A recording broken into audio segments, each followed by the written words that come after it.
Muy buenas noches, bienvenidos a Ana Lee, Letra y Sentido.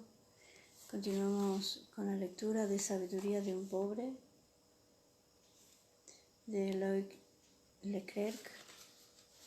Este segundo capítulo se llama Solo en la noche y dice así: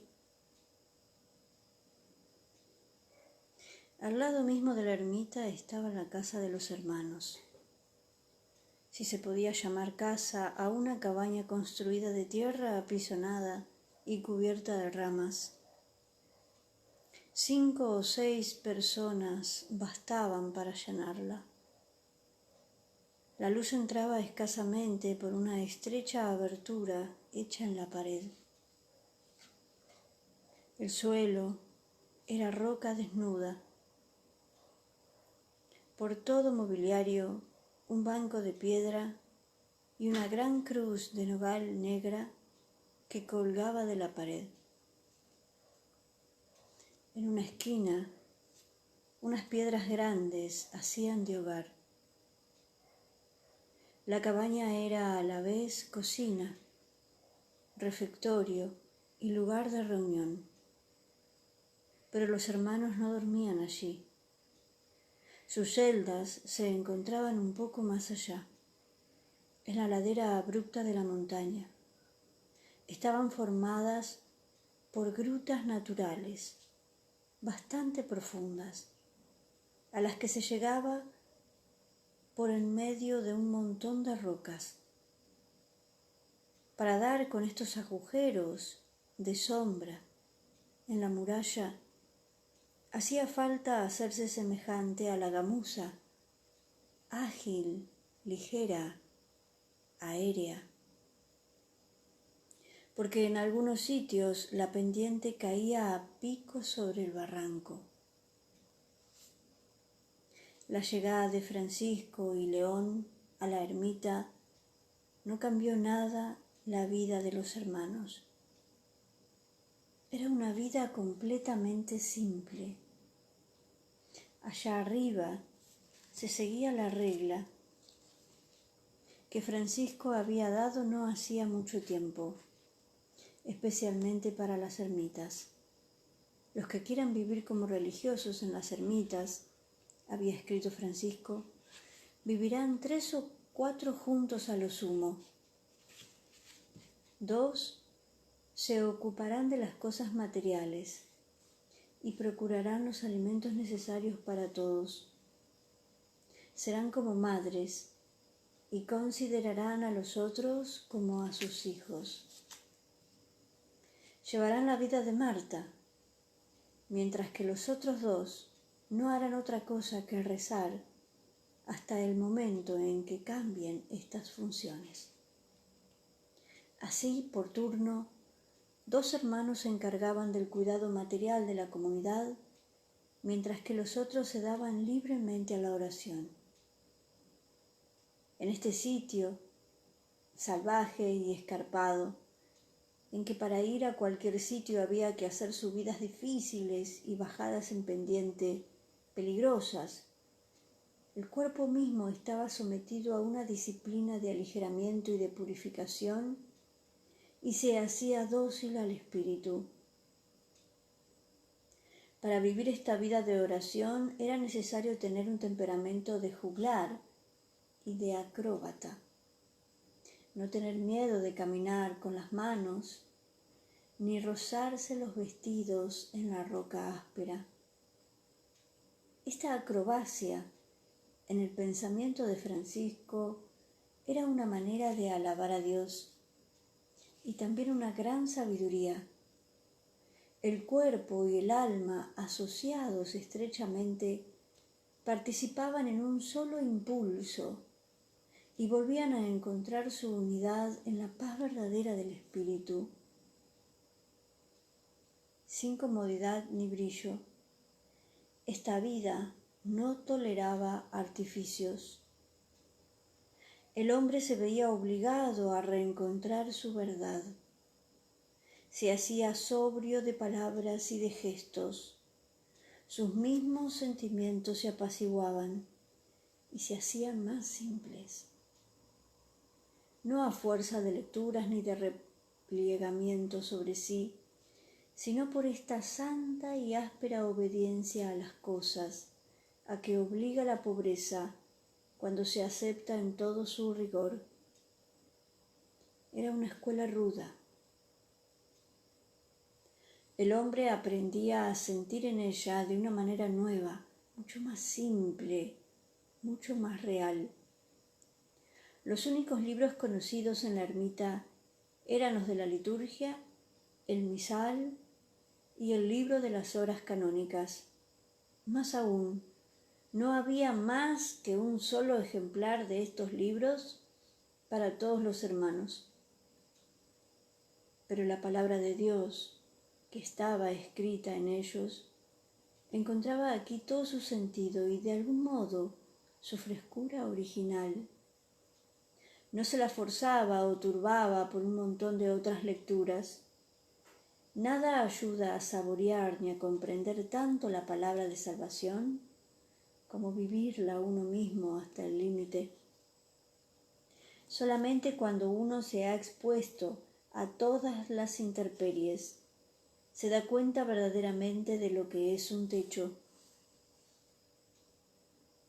Y lo mismo cuando se vive lejos de todo apoyo humano y de todo lo que da habitualmente a la existencia una apariencia de solidez, se encuentra la verdad de las palabras. Mi roca, mi fortaleza, eres tú. Porque entonces el hombre puede ver sin miedo que su existencia tiembla como el tallo frágil de una orquídea silvestre en el borde de la roca por encima del abismo. Cuando a la caída de la tarde, reunidos en la capilla, los hermanos recitaban en completas el versículo «Guárdanos, Señor, como la pupila de tus ojos». Sabían que decían algo muy real. Todas estas fórmulas tenían para ellos el sabor de las cosas reales. Y no estaba Dios por un lado y la realidad por otro. Dios mismo era real, en el corazón mismo de las cosas reales. Francisco había probado muchas veces lo bienhechora que era esta vida de soledad. Ya habían pasado muchos días desde su llegada a la ermita, pero esta vez la paz no volvía a su alma. Por la mañana, muy tempranito, oía la misa que decía el hermano León. Después se retiraba a la soledad. Allí oraba largamente y lo hacía en medio de grandes angustias. Le parecía entonces que Dios se había alejado de él y llegaba a preguntarse si no había presumido de sus fuerzas. En algunos momentos recurría a la oración de los salmos para expresar su tristeza. «Has alejado de mí a mis amigos», decía a Dios. «Yo soy un extranjero para mis hermanos. Mis ojos se consumen en el sufrimiento. Tiendo hacia ti mis manos.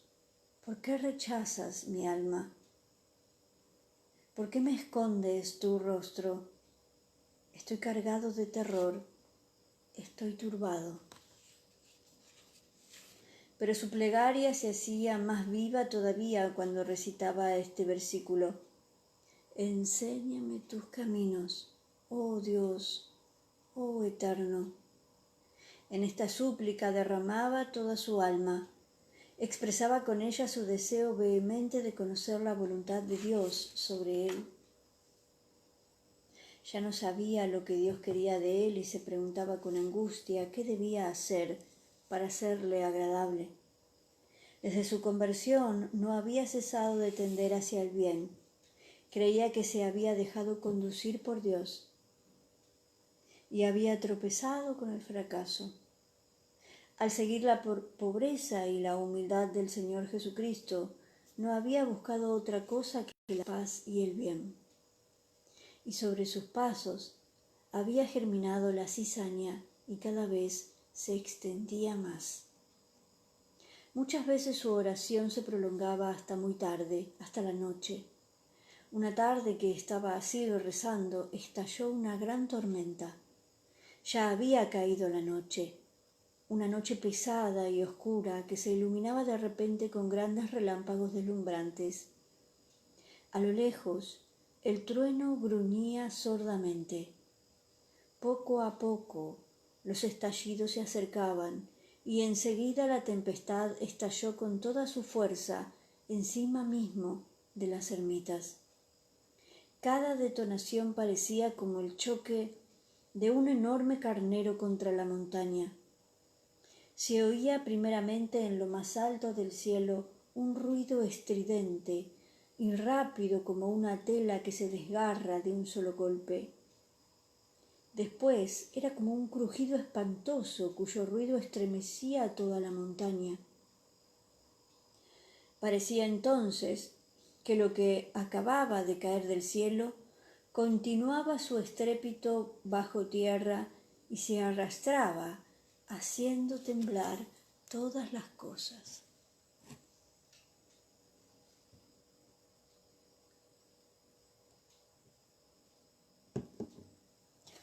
Solo, en la noche, Francisco temblaba también.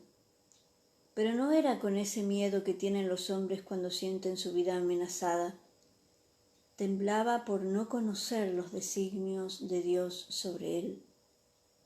Se preguntaba qué era lo que Dios quería de él y temía no oír su voz. Esa tarde, la voz de Dios estaba en la tormenta, pero hacía falta saber oírla. Francisco escuchaba. ¿Y qué decía esa voz poderosa que bramaba en la noche entrecortada de luz? Clamaba la vanidad de todas las cosas de este mundo. Afirmaba que toda carne es como hierba de los campos, que florece por la mañana y en el mismo día se seca por un viento abrasador. Y la voz volvía a empezar a lo lejos el mismo tema, pero en un tono más grave y más sordo, en un rodar prolongado que iba a perderse detrás de las grandes montañas. ¿Y qué decía esta voz? Que la gloria de que Dios se rodea es terrible y que nadie puede verla si primeramente no muere y no pasa a través del agua y del fuego. El fuego caía del cielo, pero ahora se mezclaba el agua con el fuego. Primero gruesas gotas esparcidas, después la lluvia a cántaros, espesa, torrencial, que cayendo sobre las rocas rebotaba y chorreaba por todas partes hasta el barranco, que reventaba de agua. Todo esto caía sobre la montaña como un inmenso bautismo, como una invitación a una gran purificación. Francisco contemplaba y escuchaba. Estaba inmóvil, al abrigo de una roca. No tenía otra cosa que hacer que mirar y escuchar. No era momento de ir por el mundo y predicar el Evangelio a las turbas, ni tampoco de reunir a los hermanos para hablarles. No se trataba de hacer nada, sino solamente de estar allí como la montaña misma, sin moverse, sin rechistar, en la noche pesada cortada por relámpagos, enteramente ocupado en recibir el agua y el fuego del cielo y en dejarse purificar. Esta voz era misteriosa y difícil de oír. La lluvia había parado. Un viento fresco soplaba sobre la montaña. En el cielo, lejanas y pálidas, las estrellas temblaban y parecía a cada instante que el viento iba a apagarlas. La noche seguía oscura, muy oscura. No se distinguían las cosas.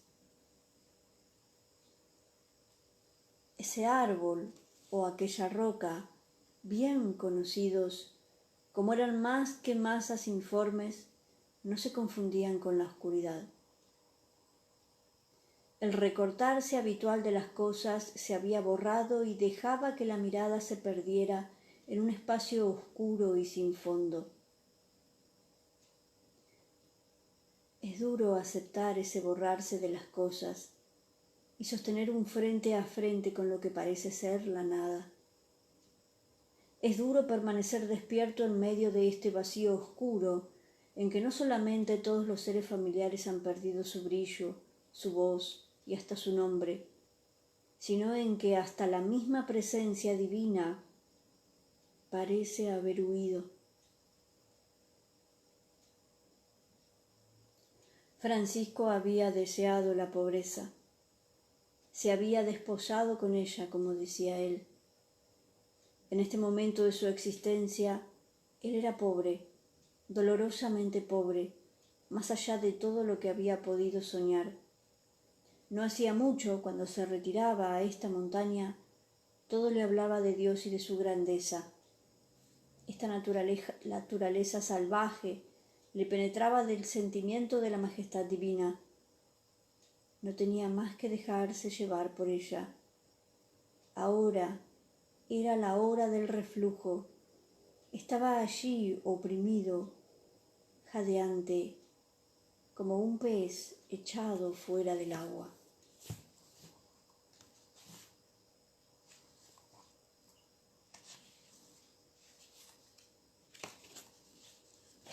Muy bien. Dejamos por aquí y continuamos luego. Que descansen.